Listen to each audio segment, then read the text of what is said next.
민준 씨, 제발 한 번만 더 기회를 주면 안 될까요? 더 이상 할 말 없어! 당장 집에 가서 짐 싸! 오늘부로 우리 끝이야! 그녀의 눈물 어린 호소.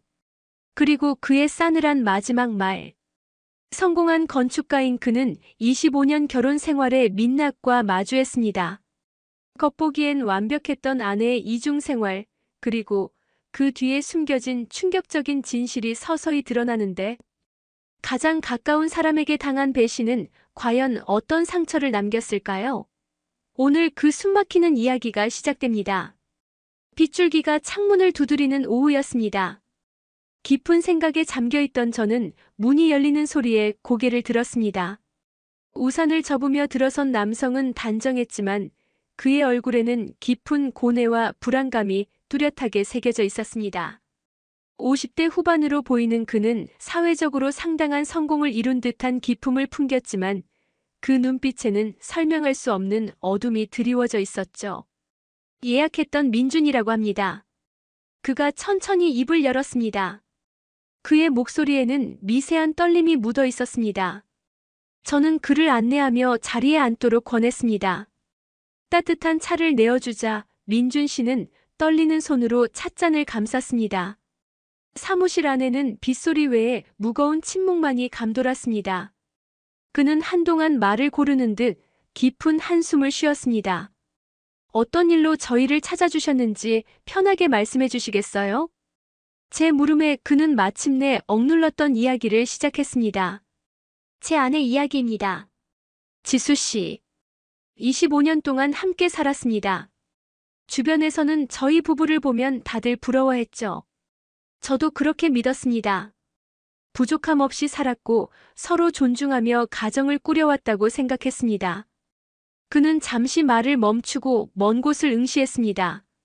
그의 시선 끝에는 25년이라는 시간이 담겨 있는 듯 했습니다. 저는 건축가로 일하면서 정말 바쁘게 살았습니다. 아내는 그런 저를 묵묵히 내조하며 가정을 완벽하게 돌봤죠. 자선 활동도 하고 교양 강좌도 듣고 누구에게나 존경받는 아내였습니다. 하지만 몇 달 전부터 아내에게 미묘한 변화가 찾아왔다고 했습니다. 갑자기 오르페우스의 서재라는 인문학 클럽에 가입하더군요. 좋은 일이라고 생각했습니다. 아내가 좀 더 자신의 시간을 갖고 지적인 교류를 하는 것이 보기 좋았죠. 문제는 그 클럽 활동이 시작되면서였습니다. 매주 주말이면 클럽 행사로 지방에 다녀오겠다며 집을 비웠습니다. 처음에는 당일치기였는데 나중에는 1박 2일 모임도 잦아졌습니다. 민준 씨는 아내의 새로운 취미를 존중하려 노력했습니다. 하지만 아내의 태도가 그를 불안하게 만들었습니다. 클럽에서 어떤 활동을 했는지 물어보면 늘 두루뭉술하게 대답했습니다. 누구와 함께 갔는지, 장소는 어땠는지, 구체적인 이야기를 전혀 하지 않았죠. 그는 주머니에서 휴대전화를 꺼내 아내의 사진을 보여주었습니다. 사진 속 지수 씨는 우아하고 기품 있는 모습이었습니다. 보시는 것처럼 완벽한 사람입니다. 이런 아내가 저에게 숨기는 것이 있을 거라고는 상상조차 할 수 없었습니다. 하지만 제 안의 불안감은 점점 커져갔습니다. 아내가 클럽 활동에 사용한다며 가져가는 돈의 액수도 생각보다 많았다고 했습니다. 회비 외에 추가 비용이 든다고 하는데 구체적인 내역을 알려주지 않았습니다. 뭔가 이상하다고 느꼈지만 설마 하는 마음에 애써 외면했습니다. 그는 자신의 의심이 터무니없는 기우이기를 바랐지만 아내의 눈빛과 말투에서 느껴지는 거리감은 부부 사이에 보이지 않는 벽을 쌓고 있었습니다.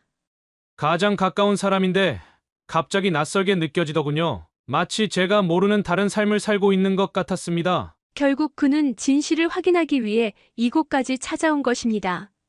탐정님, 제 아내가 그 클럽에서 정말 단순한 인문학 활동만 하고 있는지 아니면 다른 숨겨진 목적이 있는지 확인해 주셨으면 합니다. 제발 제 의심이 틀렸다고 말해주길 바랍니다. 민준 씨의 목소리는 간절했습니다. 성공한 건축가의 모습 뒤에 감춰진 불안하고 나약한 한 남자의 절규였습니다. 저는 그의 이야기를 주의 깊게 들으며 고개를 끄덕였습니다.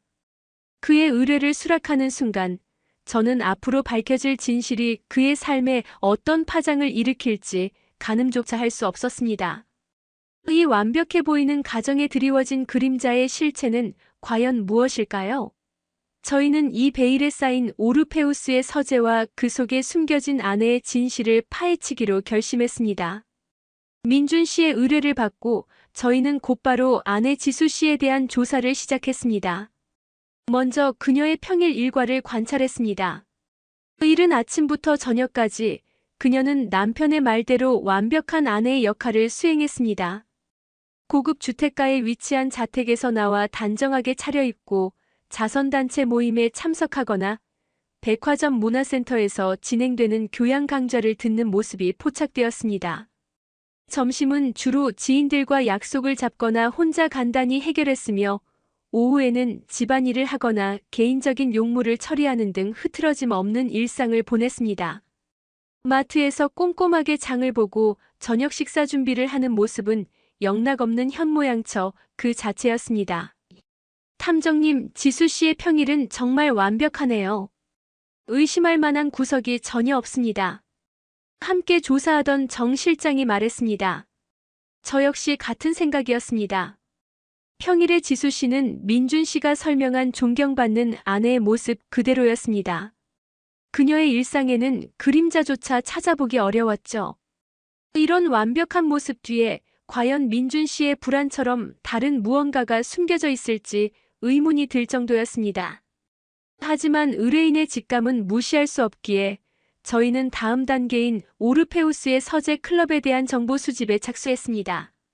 알아본 결과 오르페우스의 서재는 꽤나 유명한 인문학 클럽이었습니다.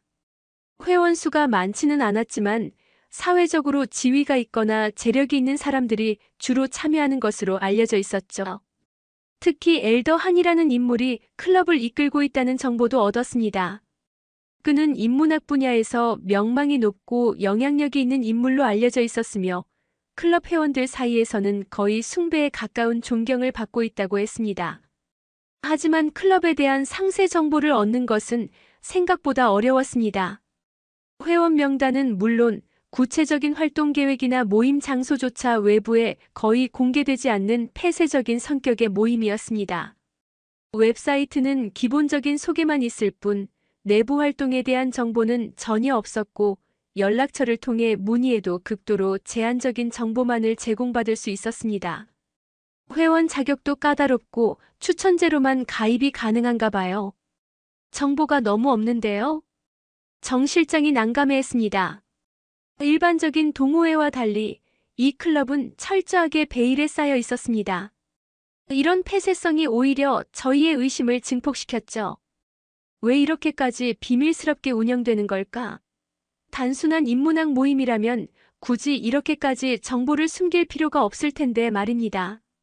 민준 씨가 느꼈던 설명하기 어려운 불안감의 근원이 바로 이런 부분일지도 모른다는 생각이 들었습니다.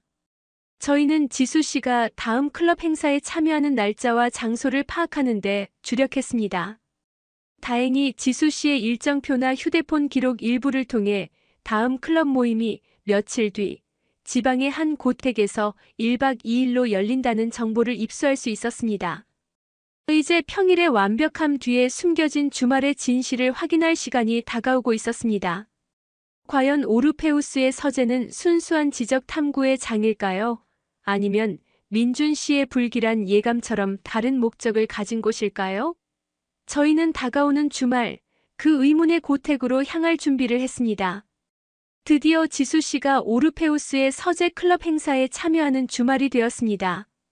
저희는 이른 아침부터 지수 씨의 동선을 따라 미행을 시작했습니다.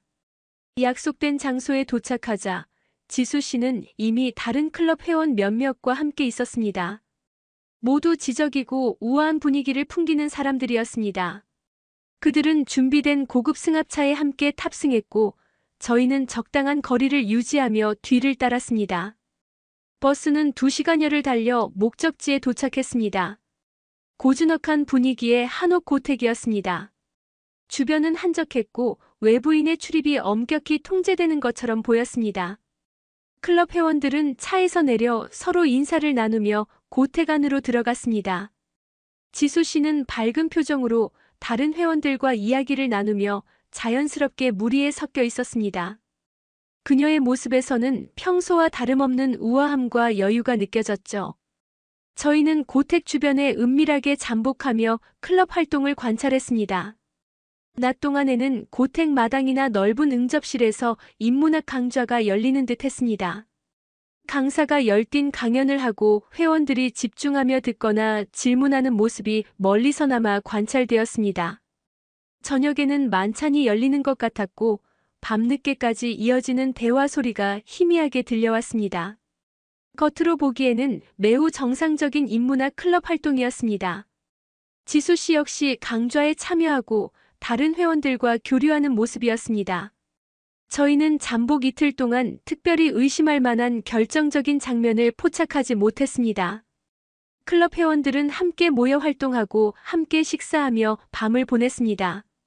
민준 씨의 의심이 기우였을까 하는 생각이 들 정도로 그들의 활동은 표면적으로 완벽했습니다. 하지만 미묘한 부분에서 이상한 점을 발견했습니다. 공식적인 강좌 시간이나 식사 시간을 제외하고 몇몇 회원들이 짧은 시간 동안 별채나 고택 뒤편의 정자 같은 곳으로 이동하는 모습이 몇 차례 목격되었습니다. 그리고 특히 엘더 한과 가까워 보이는 특정 여성 회원들이 모임 종료 후에도 바로 떠나지 않고 늦은 시간까지 고택 어딘가에 남아있는 패턴이 반복되었습니다. 물론 지수 씨도 그 특정 여성 회원들 중 한 명이었습니다.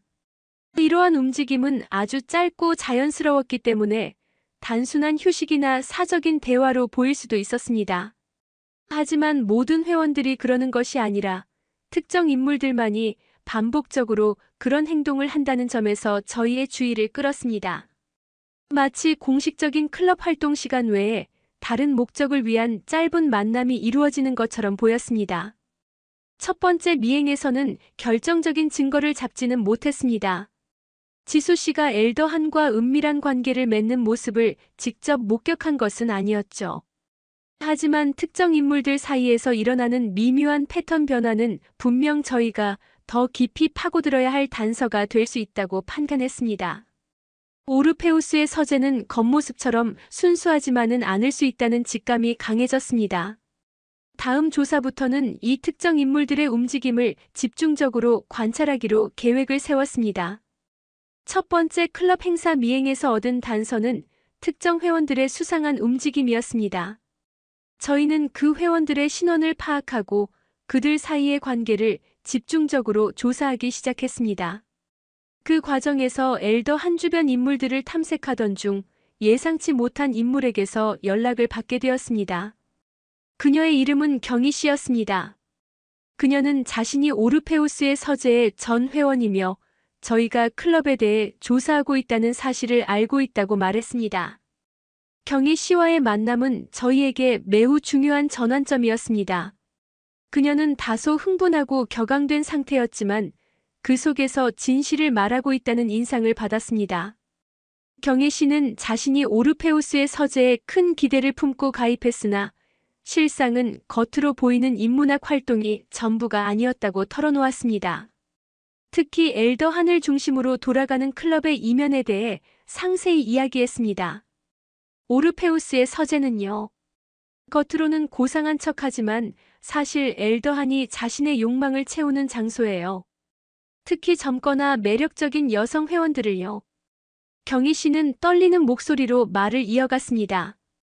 그녀는 자신이 엘더한에게 깊은 호감을 가지고 있었지만 엘더한은 자신에게는 눈길조차 주지 않고 새로 가입한 지수 씨에게만 관심을 보였다고 했습니다. 지수 씨가 클럽의 핵심 멤버로 급부상하면서 엘더한과 지수 씨 사이의 관계가 심상치 않음을 눈치챘다고 하더군요. 클럽 회원들 중에서도 엘더한이 따로 관리하는 소수 정예 특별 연구회라는 게 있어요. 겉으로는 더 깊은 인문학 연구를 위한 모임이라고 포장하지만 사실은 엘더한이 마음에 드는 여성 회원들을 불러 은밀한 관계를 맺는 아지트예요. 경희 씨의 폭로는 충격적이었습니다. 그녀는 지수 씨가 그 특별 연구회의 핵심 멤버이며 엘더한과 매우 깊은 관계라고 단정적으로 말했습니다. 그녀는 질투와 배신감에 눈물까지 보였습니다. 자신이 순수하게 인문학을 배우고 싶었던 열정을 이용당했고 자신이 흠모했던 엘더한을 다른 여성 지수 씨에게 빼앗겼다는 분노가 뒤섞여 있었습니다. 그녀는 심지어 지수 씨와 엘더한이 특별 연구회 모임 전에 자신들만의 신호를 주고받는다고 구체적인 정보까지 제공했습니다. 클럽 회원들이 다 모이기 전에 특정 장소에서 엘더한이 지수 씨에게만 알아볼 수 있는 어떤 표시를 해요. 그러면 지수 씨는 그 신호에 맞춰서 나중에 다른 회원들 모르게 빠져나가는 거죠. 경희 씨의 제보는 민준 씨의 의뢰 내용, 즉 아내의 모호한 태도와 주말 외유의 패턴과 정확히 일치했습니다. 단순히 질투심에 눈이 멀어 꾸며낸 이야기라고 보기에는 너무나 구체적이고 설득력이 있었습니다. 그녀의 폭로는 오르페우스의 서재에 숨겨진 민낯과 지수 씨의 이중 생활에 대한 강력한 증거가 될 수 있었습니다. 저희는 경희 씨의 정보를 바탕으로 특별연구회의 아지트와 두 사람이 주고받는다는 신호의 실체를 파악하는 데 모든 역량을 집중하기로 했습니다. 경희 씨의 결정적인 제보를 통해 저희는 오르페우스의 서재 뒤에 숨겨진 특별연구회의 존재와 그 은밀한 목적을 알게 되었습니다. 이제 남은 것은 그 특별연구회의 아지트와 지수 씨와 엘더한의 관계를 직접 확인하고 증거를 확보하는 것이었습니다. 경희 씨가 언급한 단서들 특정 시간, 특정 장소에서의 신호, 은밀하게 빠져나가는 패턴을 종합하여 저희는 다음 클럽 행사를 주시했습니다. 지수 씨가 다음 클럽 행사에 참여하는 날, 저희는 경희 씨가 알려준 신호가 오고 갈 가능성이 있는 장소 근처에 잠복했습니다. 클럽 회원들이 하나둘 모이기 시작했고 잠시 후 엘더한이 나타났습니다. 그는 여전히 위험있고 지적인 모습이었죠. 곧이어 지수 씨도 도착했습니다. 회원들이 인사를 나누고 담소를 나누는 틈을 타 엘더한이 지수 씨에게 다가가 아주 짧게 그러나 의미심장한 눈빛과 함께 손에 든 책 모서리로 지수 씨의 팔을 스치는 듯한 동작을 하는 것이 포착되었습니다. 경희 씨가 말했던 신호일 가능성이 높았습니다. 공식적인 클럽 행사는 시작되었지만 저희의 초점은 지수 씨와 엘더한의 움직임에 맞춰져 있었습니다. 얼마 후 지수 씨는 다른 회원들이 강연에 집중하는 틈을 타 자연스럽게 자리에서 일어나 잠시 바람을 쐬고 오겠다며 밖으로 나갔습니다. 그리고 거의 동시에 엘더한 역시 다른 이유를 대며 자리를 비웠죠. 두 사람은 회원들의 시선을 피해 다른 방향으로 이동하기 시작했습니다. 저희는 두 사람의 뒤를 은밀하게 따랐습니다. 그들이 향한 곳은 경희 씨의 제보와 저희의 사전 조사를 통해 파악한 특별연구회의 아지트였습니다. 지방 소도시의 외곽에 위치한 외관은 현대적인 갤러리 같았지만 깊숙한 정원과 높은 담장으로 둘러싸여 외부에서는 내부를 전혀 볼 수 없는 구조였습니다. 바로 그곳이 엘더한이 지수 씨와 같은 여성 회원들과 은밀한 만남을 갖는 장소였던 것입니다. 지수 씨와 엘더한은 별장 안으로 함께 들어갔습니다. 저희는 별장 주변에 최대한 가까이 접근하여 내부를 관찰할 수 있는 지점을 찾았습니다. 방음이 철저한 곳인지 소리는 들리지 않았지만 열린 창문 틈이나 블라인드 사이로 비치는 불빛 그리고 움직이는 그림자를 통해 두 사람이 별장 안에서 매우 은밀하고 부적절한 시간을 보내고 있음을 확인할 수 있었습니다. 엘더한의 손이 지수 씨의 어깨를 감싸고 두 사람이 서로에게 깊이 기대는 모습 등 경희 씨의 폭로가 사실이었음을 명백히 보여주는 장면들이었습니다. 저희는 이 모든 과정을 사진과 영상으로 기록했습니다. 겉으로만 고상한 인문학 클럽 행사에 참여한다던 지수 씨의 말이 새빨간 거짓말이었음이 밝혀지는 순간이었습니다. 그녀는 매주 주말마다 이곳에서 엘더한과 밀회를 즐겨왔던 것입니다. 완벽해 보였던 아내의 충격적인 이중 생활, 그리고 오르페우스의 서재 뒤에 숨겨진 추악한 진실이 마침내 드러났습니다. 저희는 확보한 결정적인 증거들을 가지고 민준 씨에게 연락할 준비를 했습니다. 충격적인 증거들을 확보한 후 저는 민준 씨에게 연락하여 사무실로 와달라고 요청했습니다. 그는 연락을 받자마자 한달음에 달려왔습니다. 그의 얼굴에는 지난번보다 더욱 깊어진 불안감이 서려 있었습니다. 그는 사무실에 들어서자마자 숨을 헐떡이며 저를 바라보았습니다. 탐정님, 혹시 뭔가 알아내셨습니까? 저는 그를 소파에 앉게 하고 차분하게 이야기를 시작했습니다. 아내 지수 씨의 평일 일과가 완벽하다는 사실부터 다시 한번 확인시켜주며 그의 아내가 겉보기에는 흠잡을 데 없는 삶을 살고 있다는 점을 언급했습니다. 그의 얼굴에 아주 잠깐 희미한 안도의 빛이 스치는 것을 보았습니다. 네. 지수 씨는 정말 좋은 아내입니다. 평일에는. 하지만 저는 곧 그의 기대와 상반되는 주말의 진실로 들어갔습니다. 오르페우스의 서재라는 클럽의 폐쇄성과 엘더한이라는 인물의 존재에 대해 설명했습니다. 그리고 그 클럽의 이면에 숨겨진 소수 정예 특별 연구회라는 비밀 모임의 실체에 대해 언급했습니다. 민준 씨의 눈빛이 불안하게 흔들리기 시작했습니다. 저는 경희 씨라는 전 회원의 제보, 신호를 주고받는 패턴, 그리고 그 특별 연구회가 실제로는 엘더한이 여성 회원들과 은밀한 관계를 맺는 장소라는 사실까지 차근차근 설명했습니다. 민준 씨의 얼굴은 점점 창백해졌습니다. 그는 자신의 귀를 의심하는 듯 저를 멍하니 바라보았습니다. 그게 정말입니까? 지수 씨가 설마... 저는 더 이상 말을 아낄 수 없었습니다. 확보한 증거 자료를 그의 앞에 내밀었습니다. 지수 씨와 엘더한이 클럽 행사장 밖에서 은밀히 신호를 주고받는 모습, 다른 회원들을 피해 함께 별장으로 향하는 모습, 그리고 별장 안에서 두 사람의 부적절한 관계를 보여주는 장면들. 사진과 영상들이 민준 씨의 눈앞에 펼쳐졌습니다. 그 순간 민준 씨는 무너져 내렸습니다.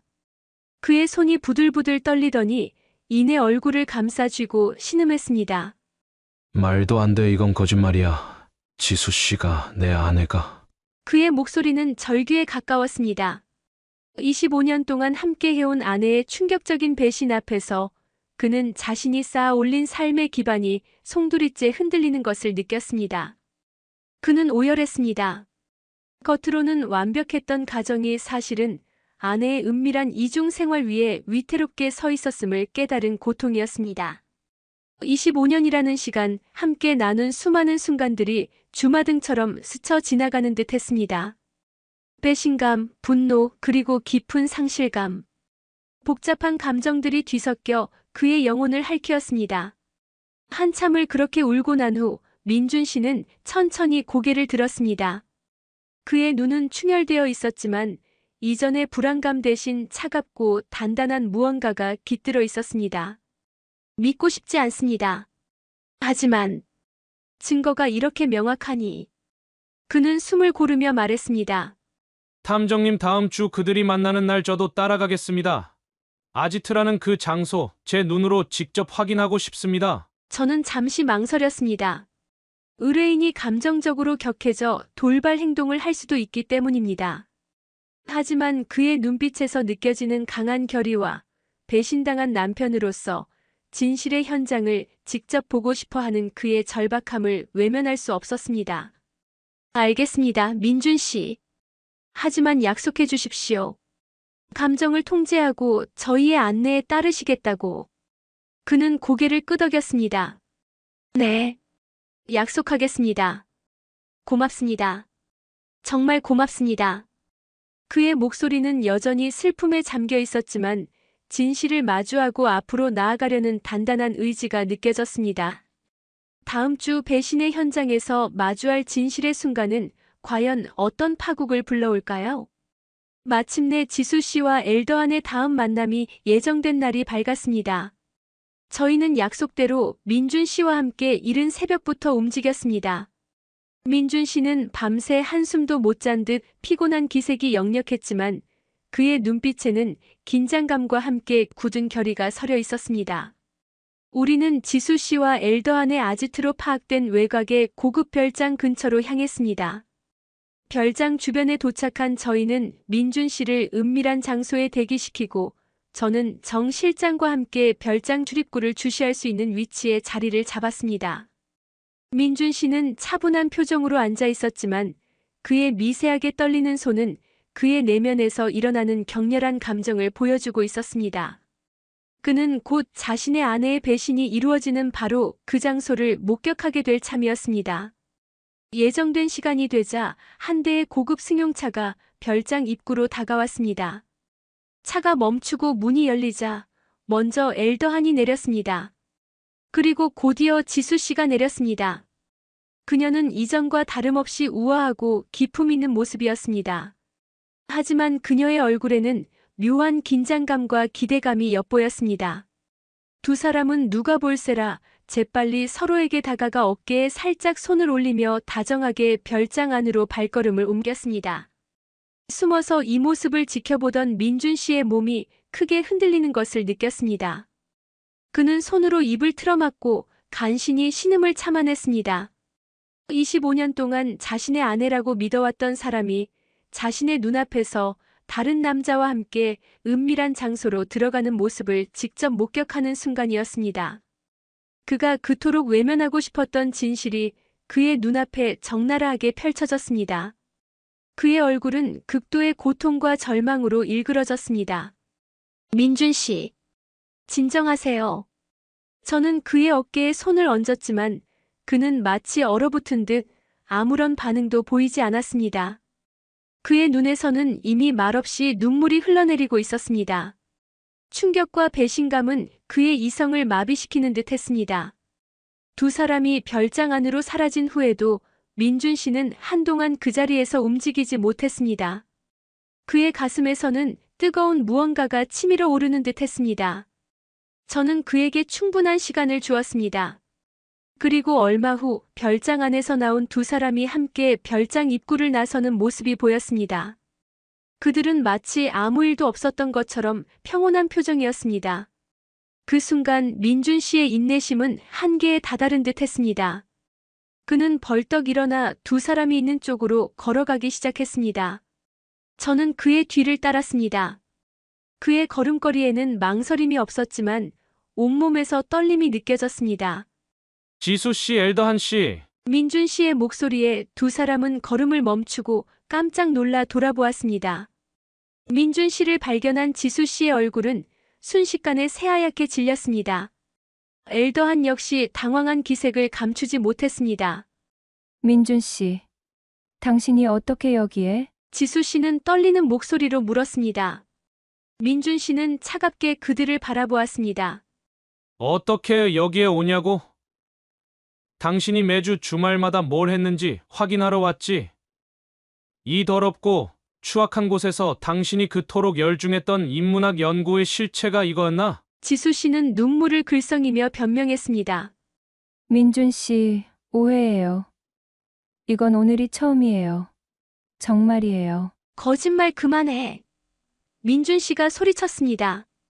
그의 목소리에는 억눌렸던 분노가 터져나왔습니다. 내가 다 알고 왔어. 매주 이런 짓을 하고 다녔다는 걸. 25년이야, 지수 씨. 25년 동안 함께한 당신이 나에게 어떻게 이럴 수가 있어. 역겹군, 정말 역겨워. 그는 엘더한을 돌아보며 쏘아붙였습니다. 당신은 뭐야? 명망 높은 인문학자? 웃기고 있군. 순진한 여성들을 꿰어내 더러운 욕망을 채우는 파렴치한 인간이었어. 엘더한은 변명하려 했지만 민준 씨의 기세에 눌려 제대로 말을 잇지 못했습니다. 지수 씨는 오열하며 민준 씨에게 매달렸습니다. 여보, 잘못했어요. 한 번만 용서해 주세요. 저도 외로웠어요.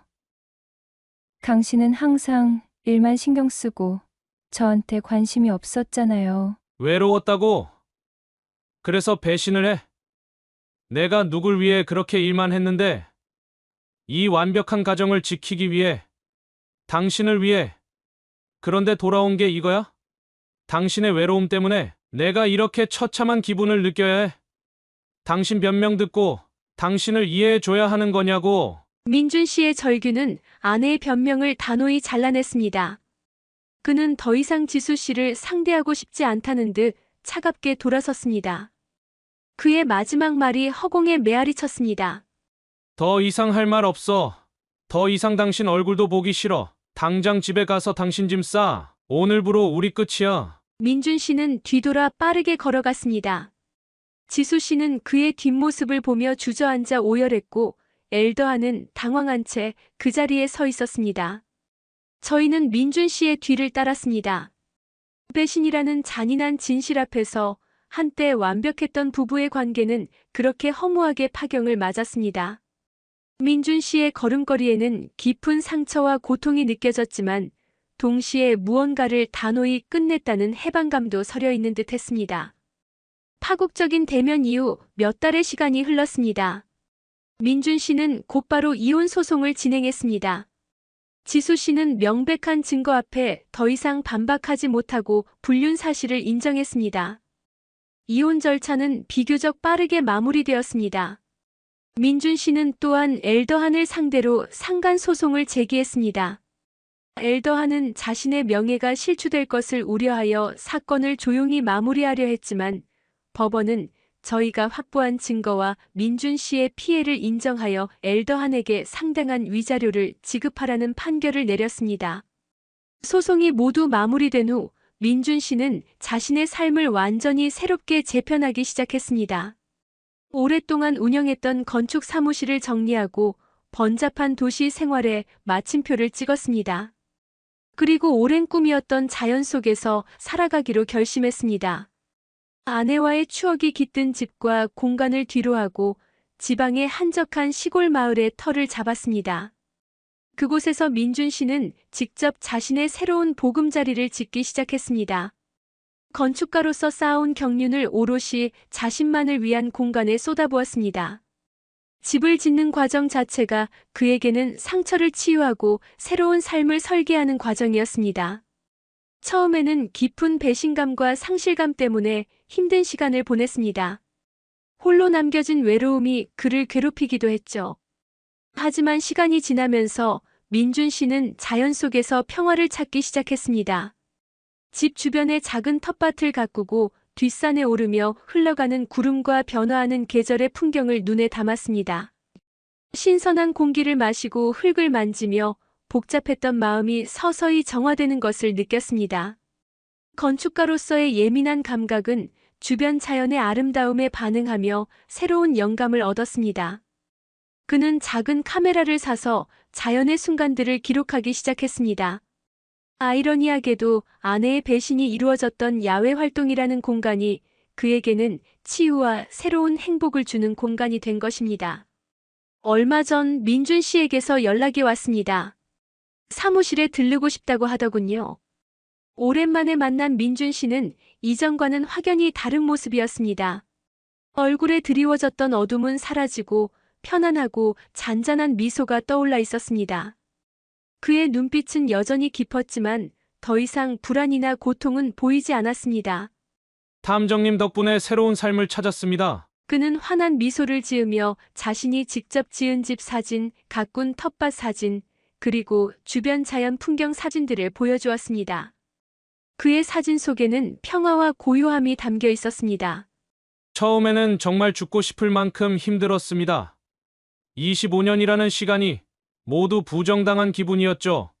하지만 탐정님 덕분에 진실을 알게 되었고 그 진실을 바탕으로 제 삶을 다시 세울 용기를 얻었습니다. 그는 이제 혼자 사는 삶이 외롭지 않다고 말했습니다. 텃밭에서 키운 신선한 채소로 요리하고 동네 주민들과 소소한 정을 나누며 매일 달라지는 자연 풍경을 사진에 담는 것이 큰 기쁨이라고 했습니다. 제가 지은 집이 완성되면 꼭 초대하고 싶습니다. 탐정님께 직접 농사지은 채소로 푸짐한 밥상을 차려 대접하고 싶네요. 진심으로 감사드립니다. 민준 씨는 진심 어린 감사를 표하며 자리에서 일어섰습니다. 그의 걸음걸이는 가벼웠고 그의 뒷모습은 단단해 보였습니다. 배신이라는 깊은 상처를 겪었지만 민준 씨는 그 아픔에 주저앉지 않고 자신만의 힘으로 새로운 삶을 설계해 나가는 용기를 보여주었습니다. 완벽했던 가정이 무너진 폐허 위에서 그는 비로소 진정으로 자신을 위한 삶을 다시 짓기 시작한 것입니다. 우리의 삶에서도 예상치 못한 곳에서 배신은 찾아올 수 있습니다. 가장 믿었던 사람에게 당하는 배신은 깊은 상처를 남기지만 그 상처가 끝이 아님을 민준 씨는 보여주었습니다. 진실을 마주할 용기, 그리고 그 진실 위에서 자신을 다시 세울 힘이 있다면 우리는 어떤 고통 속에서도 새로운 희망을 찾을 수 있을 것입니다. 오늘 민준 씨의 이야기가 여러분께 작은 울림이 되었기를 바랍니다. 오늘 이야기 어떠셨나요? 구독과 알람 설정 잊지 마시고 소중한 댓글 하나가 정말 큰 힘이 됩니다. 시청해주셔서 진심으로 감사드립니다.